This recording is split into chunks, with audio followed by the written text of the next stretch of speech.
From the video edition of Downloading, our weekly look at the major releases that'll be in stores this week. This release is for the week of May 9th, 2012. With me, as always, is the Hulk to my Iron Man, Jeremy Duff. Jeremy Smash! Excellent. Once again, hey, we're topical this week. Very much so. Yeah. $200 million topical. Oh. Very nice. I just hope we're even a portion, just a fraction as entertaining, but I doubt it. Not so much. We'll do what we can, folks. Anyway, once again, the cupboards are kind of bare on shelves this week as far as new releases go. We've only got two things to talk about.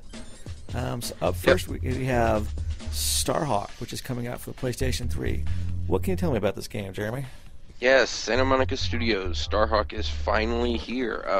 This is the sequel to Warhawk, which was one of the big titles that launched with the PlayStation 3 and was definitely the big multiplayer title for many years on the system. And this is the true sequel to it that basically takes the battle up into space. And it's kind of a Cowboys in Space type thing, but Sony's applied the whole play, create, and share concept to it with a build and battle system that kind of blends in some RTS properties to the game. Basically, as things go along, you can gather these resources as you defeat enemies and destroy different objects in the game world, and basically in real time you can drop defense systems, bunkers, armories, and vehicles right in the middle of battle. You can just call them down as you need them and launch them on the fly. And it's definitely very, very cool. Cool, so basically the battlefield changes as you play the game, right? Yes, the battlefield is driven by basically the players, and it's altered, so pretty much no two battles are the same. And I know that a lot of people use that as a tagline, but literally I played a lot in both the closed and open betas, and yes, every game is drastically different thanks to the build and battle system. Now, what do they have kind of in place to kind of break up like stalemates and things like that? Well, they've got a couple different game modes. Capture the flag, team deathmatch, but the focus is mainly on more the cooperative, strategic team games. But for stalemates and stuff, you basically get, it's really the resource management will come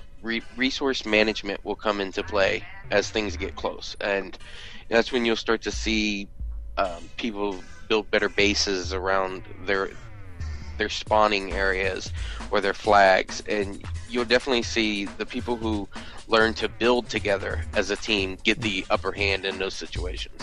Cool. Now this game actually has a full single player component as well too, right? Yep, contrary to Warhawk, this time around there's a full single player campaign. Basically rounds out the overall experience and kind of, I think, makes it more, the $60 more justifiable this time around. Yeah, and of course this is multiplayer and single player, and this is digital and a retail release, right?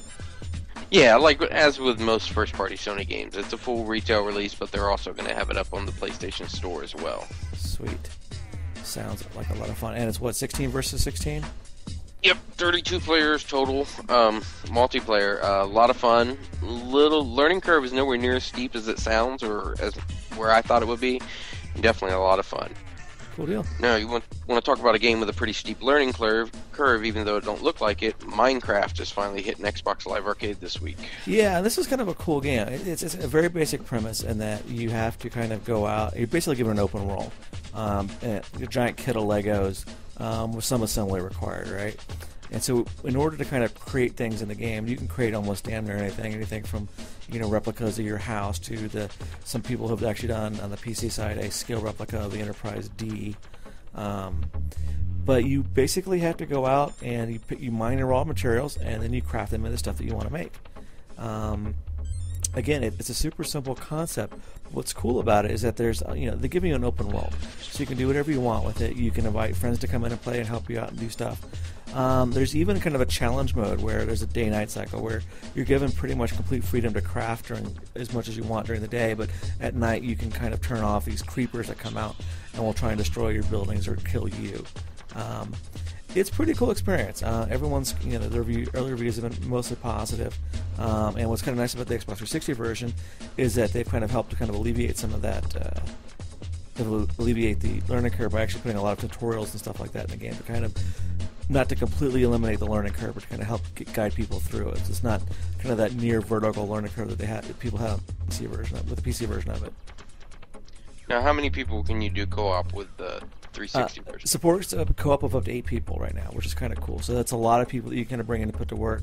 So I think the real issue that when you have that many people in the game is going to be, not just a matter of supporting the online player, but kind of coordinating activity to make sure everyone's kind of on task.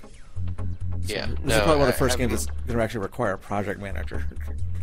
Oh, it definitely does. I put a little time in with the PC version, and yeah, definitely when you're playing with multiplayer, unless you're just in there messing around, you definitely have to have a plan because it can get very complicated. Yeah. So it's pretty cool. I'm kind of looking forward to see what we're doing. I've actually ordered the PC version of it just because I don't have enough free time to, I know that as soon as I start playing the game, I will just get lost in it. I've actually seen a couple of people who, like, you see on Twitter in one moment, it's like, hey, I'm going to play Minecraft. And then, like, 10 hours later, like, oh my god, I spent the entire night playing Minecraft. So I'm interested to see how this experience comes over to 360. And it's only $20. So it's not like it's, you're only going to get your money's worth out of the game over time. Oh, yeah, it's definitely a value-packed $20 that you'd be spending with it if it's anything comparable to the PC version. Yeah. You got anything else this week, Jeremy? Nope. No, just worth noting also, Street Fighter X Tekken is supposed to hit the PC this week, but we'll see if that launches. Yeah. I mean, the console version's went out for, 6 or 7 months now? You mean 6 or 7 weeks? Oh, yeah, sorry. Same difference. So. Yep. Well, that's all I got. Have a good week, and we'll hopefully talk to you guys next week. Alright, see you soon.